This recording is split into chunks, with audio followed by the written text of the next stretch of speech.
ఉంటుంది. ఓ కుండ తీసుకొచ్చి పెడితే కుండలో ఆకాశం ఉంటుంది, ఘటాకాశం. ఓ గదిలో ఆకాశం ఉంటుందా లేదా, మఠాకాశం. కుండ బద్దలైపోయింది అనుకోండి, ఏమవుతుంది? ఆకాశం. ఘటాకాశం మఠాకాశం అవుతుంది. మఠాకాశం తలుపులు కూడా తీసేశారనుకోండి, ఏమవుతుంది? అనంతాకాశం అయిపోతుంది. ఇప్పటి వరకు తాను గురువుగా నిలబడి శిష్యుడికి బోధ చేసినటువంటి నారద మహర్షి నేను గురువుగా నిలబడ్డానన్న విషయాన్ని వదిలిపెట్టేశాడు. వదిలిపెట్టేసి ఆకాశము ఎలా ఆకాశం అయిపోతుందో అలా నారదుడైపోయాడు. అంటే మళ్ళీ తను జ్ఞానిగా ఆత్మస్వరూపిగా మారిపోయి నారద మహర్షి బయలుదేరి ఆకాశంలోకి ప్రయాణం చేసి వెళ్ళిపోయాడు. వెళ్ళిపోయిన తర్వాత విన్న శిష్యుడు మాత్రం పరవశించిపోయాడు. వాల్మీకి ఎంత గొప్ప రామకథ చెప్పాడు రామహానుభావుడు అనుకున్నారు.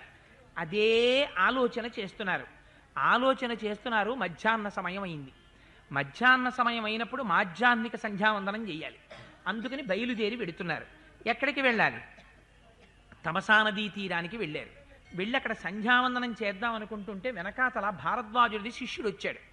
ఆయన మహర్షి కాడు, ఇక్కడ వాల్మీకి మహర్షి యొక్క శిష్యుడు అంతే. ఎందుకంటే మనకు భరద్వాజుడు అన్న పేరుతో చాలామంది కనపడుతూ ఉంటారు.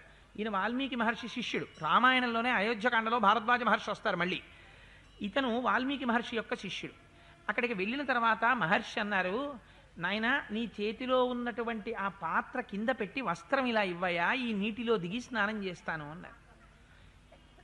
గురువుని ఆశ్రయించి వెనకాతల వెళ్ళేటటువంటి శిష్యుడు గురువు వెనకాతల ఎలా వెళ్ళాలో చూపించింది రామాయణం.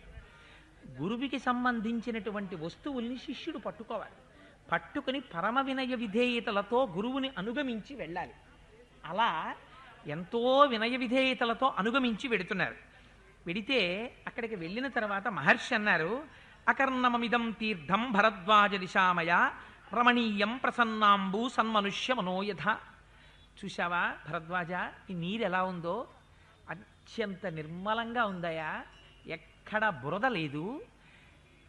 సన్మనుష్యుని యొక్క మనస్సు ఎలా ఉంటుందో అంత నిర్మలంగా ఉంది ఈ నీరు అన్నారు. మంచివాడికి మంచే గోచరిస్తుంది. తను నిర్మలమైనటువంటి స్థితిలో రామకథని విని ఆనందాన్ని పొందుతూ వచ్చి మహర్షి ఆ నీటిలో దిగుతున్నారు. ఆ దిగేటప్పుడు ఇప్పుడు ఒక్కసారి ఆ ప్రకృతిని అంతటినీ పరిశీలన చేశారు. ఒక్కసారి ఆ అరణ్యం వంక అంతా చూశారు. ఇక్కడే ఒక గమ్మత్తైనటువంటి సంఘటన జరిగింది.